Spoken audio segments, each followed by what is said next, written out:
Rebecca resta là, plantée sur le sol. Elle n'arrivait pas à se tourner, de peur de voir son ami être là, juste derrière elle. Mais elle n'avait pas le choix. Il fallait bien qu'elle l'affronte tôt ou tard. Elle prit donc une grande inspiration, s'arma de courage et se retourna. Le cadavre de son ami n'avait pas pris le temps de se reconstituer comme les autres. Son bras et sa jambe étaient encore brisés et ne tenaient à plus grand-chose. Les asticots présents sur elle profitèrent d'un moment de calme pour gesticuler dans tous les sens afin d'essayer de la remettre sur pied. Même à travers ses vêtements, Rebecca arrivait très facilement à les voir bouger dans tous les sens. Cette vision de cauchemar lui donna un haut de cœur, mais elle réussit à se retenir de vomir. Elle fit un pas en arrière et attrapa discrètement une paire de ciseaux qui était posée sur le bureau juste derrière elle. Mais elle ne pouvait pas s'imaginer lui faire du mal. Alors d'une voix ferme, elle lui demanda « Je sais que tu n'es pas Chloé. Qui es-tu et que me veux-tu » Le cadavre commença à bafouiller quelques mots complètement incompréhensibles. Elle s'arrêta de parler et tâtonna sa mâchoire afin d'essayer d'y trouver le problème. Elle posa ses deux mains sur la droite de sa mâchoire inférieure et elle appuya de toutes ses forces jusqu'à ce qu'elle entendit l'os claquer très violemment, signe que sa mâchoire était réparée. Le cadavre joua rapidement à ouvrir et fermer la bouche afin d'être sûre qu'elle était revenue à sa place. Puis elle répéta « C'est bien mieux comme ça. Non, je ne suis pas Chloé.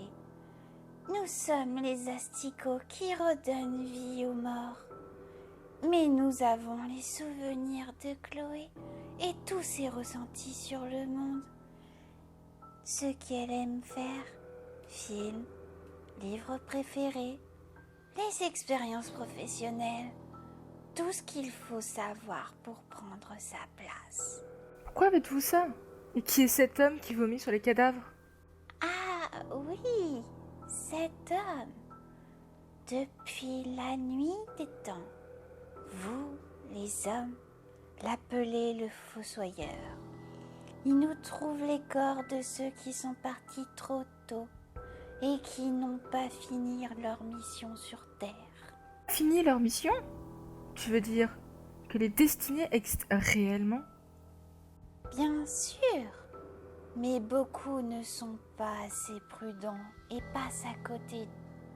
Du coup, nous prenons leur place pour que le futur n'en pâtisse pas. À ton avis, comment Napoléon a-t-il réussi à faire tout ce qu'il a fait avec tous les ennemis qu'il avait? En réalité, il est mort 20 ans avant la mort que vous connaissez tous. Mais 20 ans, c'est notre limite que nous ne pouvons dépasser. Au-delà, le corps reprend sa décomposition et même nous ne pouvons rien faire. Le fossoyeur viendra juste nous récupérer et nous mettre dans un nouveau cadavre. Pourquoi a-t-il redonné vie à autant de personnes l'autre soir? C'était une équipe médicale qui a trouvé la mort dans un accident de la route en rentrant chez eux. Ils ont encore beaucoup de vies à sauver. Mais on ne peut pas ramener quelqu'un à la vie comme ça. Nous avons des procédures à suivre, avec des documents. Plusieurs d'entre nous travaillent dans les mairies et autres systèmes politiques pour régler ce genre de problème. Nous sommes vos anges gardiens depuis toujours.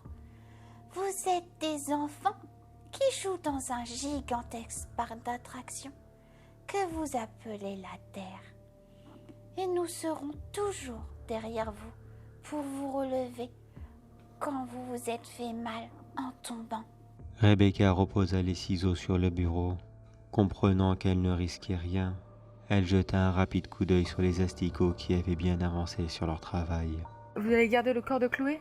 Enfin, je veux dire, est-elle importante pour ce monde? Le cadavre prit un regard triste et lui répondit Désolée, mais non. Le fossoyeur nous l'a donné juste pour venir te voir. Ça sera à lui de choisir si nous le gardons ou non. Mais maintenant que tu connais la vérité, je vais devoir te laisser. La nuit est bientôt finie et je dois retourner au cimetière. Rebecca fit un pas en avant et lui demanda stressée. Tu m'as dit tout à l'heure que tu ressentais tout ce que ressentait Chloé avant sa mort. Je voudrais savoir ce qu'elle pense de moi. Elle n'a pas eu le temps de me le dire. Bien sûr. Le cadavre avança vers Rebecca et elle posa ses mains autour de sa taille. Elle glissa sa main droite jusqu'au haut de sa tête. Elle approcha son visage près du sien et elle l'embrassa. Un rapide baiser d'amour, mais qui valait bien mieux que n'importe quel mot. Elle s'arrêta et la regarda droit dans les yeux afin de voir sa réaction. Rebecca attrapa le corps de Chloé dans ses bras et elle lui rendit son baiser. Les deux femmes s'embrassèrent amoureusement pendant plusieurs longues secondes. Leur premier et aussi dernier baiser. Rebecca aurait donné tout ce qu'elle avait pour que ce moment ne s'arrête jamais, car elle savait au fond d'elle qu'elle vivait leur tout dernier moment ensemble. Mais toutes les bonnes choses ont une fin. Avant de se lâcher, Rebecca lui chuchota à l'oreille. Je suis désolée de ne pas avoir eu le courage de te le dire plus tôt. Non, c'est ma faute. J'avais trop peur des autres pour profiter de ce que j'avais le plus cher au monde. Je vais devoir y aller. Mais s'il te plaît, ne me pleure pas. Pas toute ta vie. Retrouve quelqu'un et refais ta vie avec elle. Promis. Adieu mon amour et merci pour ce dernier moment. Les deux femmes se lâchèrent et le corps de Chloé repartit sans se retourner. Rebecca tomba sur le sol et elle pleura pendant plusieurs longues minutes.